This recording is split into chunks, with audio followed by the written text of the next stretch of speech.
Maintenant, tu vois, je vais te parler de Windows, mais c'est vachement compréhensible, même pour quelqu'un qui ne connaît pas Windows. D'accord?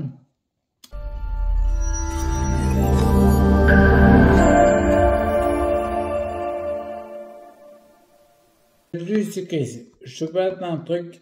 Je t'avais fait une vidéo il y a pas longtemps où je nous comparais, nous les humains, à un PC, où j'expliquais la différence entre hardware et software, c'est-à-dire la partie entre les éléments physiques et puis les programmes qui les font coordonner ensemble. Et je vais mettre une petite parenthèse, pas une parenthèse, en fait je dirais une précision. Mais rapidement, tu vois, je vais te parler de Windows, mais c'est vachement compréhensible, même pour quelqu'un qui ne connaît pas Windows. D'accord? Donc en fait, tu vois, je te parle de programmes, et en effet, à l'intérieur de nous, on a des programmes qui organisent les éléments physiques entre eux. Mais c'est important pour nous parce que les programmes déterminent un petit peu quel type de chimie, quel type de molécules tournent dans notre corps. Et concrètement, quand tu vas plus vers de la sombrée, c'est que tu as les bonnes molécules. D'accord? Ce que je voulais te montrer en particulier, quand je parle de Windows, j'ai monté beaucoup de PC et c'est comme ça pour tous les appareils. Tablettes, téléphones, c'est comme ça. Mais en particulier Windows, je vais te le prendre en exemple. Dans Windows, tu avais les programmes que tu lançais toi quand tu voulais faire, avec conscience. Et en fait, il y avait des programmes que tu ne voyais jamais, qui tournaient quand même. En gros, c'était des programmes qui tournaient même si tu ne le voulais pas consciemment. On peut parler de programmes inconscients. D'accord? Et en fait, c'est ces programmes-là qui permettaient d'organiser comment le PC fonctionnait. Et je me rends compte que nous, c'est pareil. En gros, on a deux programmes qu'on lance consciemment quand on veut faire quelque chose, et puis des programmes inconscients. Je te parle de Windows. Quand tu voulais voir les programmes inconscients, les programmes qui étaient lancés en tâche de fond, on peut dire, qui régissaient le PC entièrement, ben en fait, tu appuyais sur CTRL ALT SUP, je crois. Ceux qui connaissent Windows pour me dire, confirmer ou infirmer, et tu ouvrais une nouvelle fenêtre qui s'appelait le gestionnaire de tâches. Et en gros, là, tu avais une liste où tu voyais tous les programmes qui étaient lancés, mais que tu ne voyais pas d'habitude. Et là où j'aime bien le coaching, c'est que lorsqu'on apprend à coacher, mais en fait, c'est ça. Tu apprends à repérer les programmes inconscients de l'autre pour l'aider. Le but du jeu, c'est détecter les programmes limitants et les transformer en programmes en source, les remplacer carrément. Parce que les programmes limitants, en effet, vont te limiter. Tu imagines bien qu'un programme, imagine un vieux Windows. Le programme d'un vieux Windows n'est plus adéquat aujourd'hui, mais il l'était avant. Ce qui veut dire que toi, peut-être qu'il y a des programmes que tu as créés à une époque, c'était intéressant, bénéfique pour toi, mais aujourd'hui, ça ne l'est plus. Et le truc qui est vachement fort, c'est que on peut le changer, ça, par l'échange par la parole.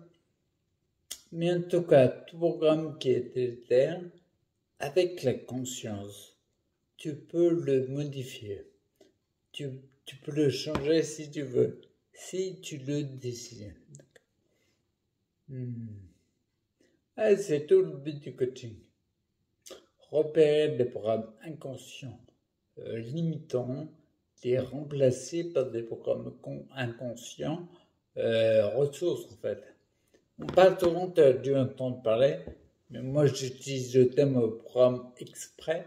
On parle de croyances limitantes, croyance aux ressources. Et j'aime pas trop le terme croyance, c'est vachement connoté et ça peut, comment dire, ça peut créer beaucoup de résistance en face. T'as ce cocher, éventuellement, en fonction de son parcours, tu peux avoir une forme de résistance. Par contre, parler de programme, c'est plus souple et plus fluide. Perso, tu vois, j'ai fait le test.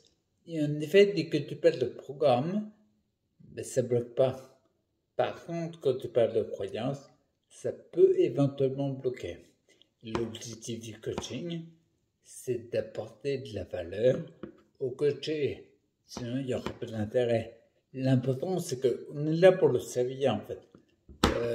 L'important, c'est que le coaché soit mieux après qu'avant.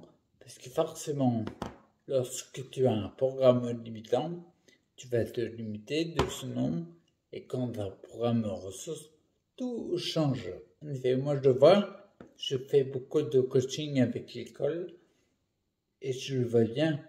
Comment dire, quand je suis coaché, en plus, j'ai la chance parce que j'ai un coach professionnel dans le deuxième groupe qui m'aide beaucoup.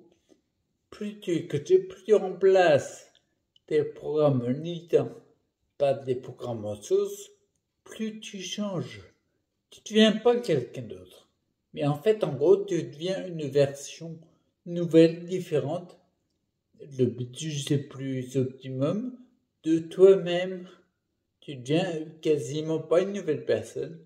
Tu es toujours le même, mais tu es beaucoup plus affûté, beaucoup plus, une nouvelle version en fait. Tu es quasiment à 1.4, 1.5, au lieu de 1.0 quoi.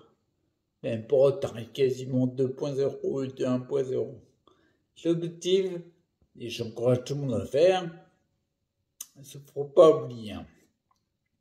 Les programmes de notre inconscient, je le répète, me régissent quel type de molécules tournent en nous. C'est pour ça que c'est hyper important. Et comme je le disais, moi je le vois, plus tu changes de programme, plus tu évolues. Concrètement, et puis j'ai fini là-dessus, concrètement, il y a des choses que je fais maintenant que je ne faisais pas avant. Pas du tout. Et je suis hyper content de ça, parce que j'adore l'évolution. Et s'il n'évolue pas, un humain se fait pour évoluer. La question, c'est combien de temps tu vas te mettre à évoluer. Soit tu restes toute une vie avec le même type de programme, ou alors tu évolues. Ok? Et je te dis à plus, je te ferai une vidéo. À la suite, je fais un enregistrement pour te dire autre chose. Ok? Allez, à plus. Ciao.